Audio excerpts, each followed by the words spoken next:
Hi, I'm Jonathan. I'm a rising junior in Reikushima High School, and this is my final project video. Okay, so first we're going to take a look at, the physical parts. So let's first take a look at this. I have it all screwed in, but in previous videos you probably have seen it. This is the red board with the joystick shield on top, and on the bottom of all of that is I think it's 4 AA battery case with the barrel jack at the end to power it up to be portable. So we have our very simple joystick with 2 potentiometers here, the 4 buttons, and the Bluetooth shield. For this demonstration, I'm not going to use a Bluetooth module, not Bluetooth shield. I'm not going to use it because it's very unreliable with the Raspberry Pi. It's because the module that I got for the Raspberry Pi isn't actually compatible, so I'm just going to use a serial connection. But the code on this is very simple.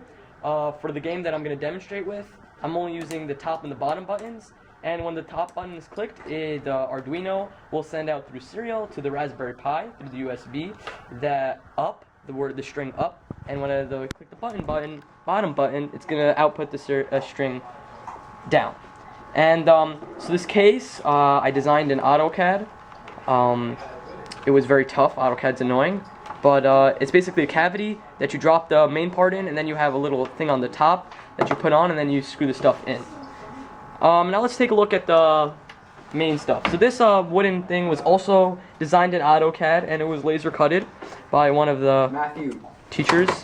And so let's take a look inside. Here we have the LCD display mounted flush inside, or tried to be flush, by using all these washers so that the screw wouldn't puncture out. And then here we have the video card for the LCD display, which is connected through HDMI to the Raspberry Pi. And we have the Raspberry Pi itself here with its 32GB SD card.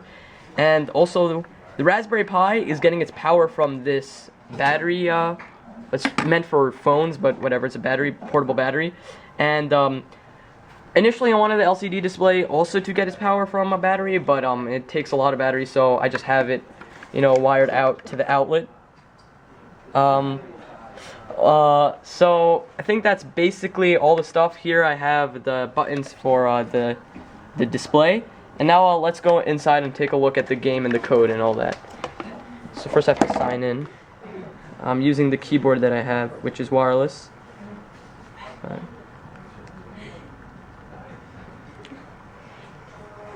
Okay, let's get into the graphical user interface. Alright, so first I'm going to take a look at the code really briefly and explain to you what is happening, and then I'll demonstrate. So initially I was running my own Pong game, but I had a lot of glitches because I didn't really know how Pong was played. Whatever, that's a different story, but I just took someone else's offline and I just modified it to work with the controller. I used Pi-Serial, which is a Python library to communicate through serial, and I just used that to move one of the paddles.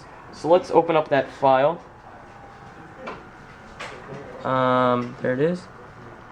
I had a lot of problems with this initially because the hardest part of this project was probably getting the Arduino and the Raspberry Pi to communicate.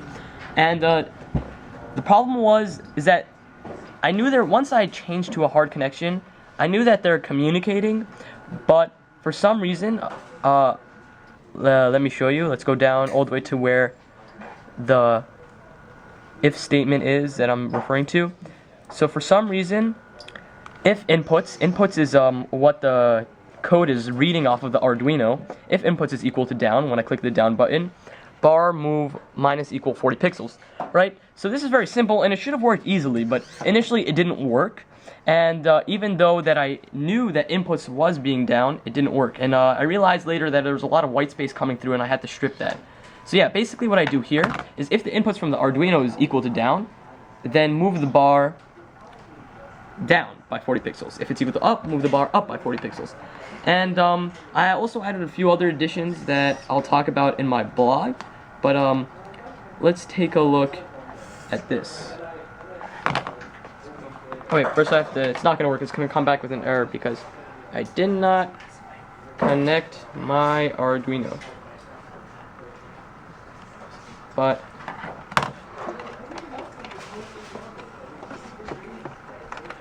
let me just open this up and connect it through the side.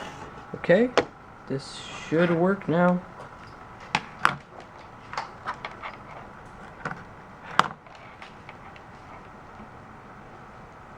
takes a while to load. Yep, here it is. Initializing. You see it's moving up. I'm pressing down, moving down. I'm really bad at this game, so it's not that the program did incorrectly. It's just that I don't know how to play. You know how to play Pong? And every single time you get a point or the other team gets a point, you reset to the middle. So that's why it looks like I'm going to the middle.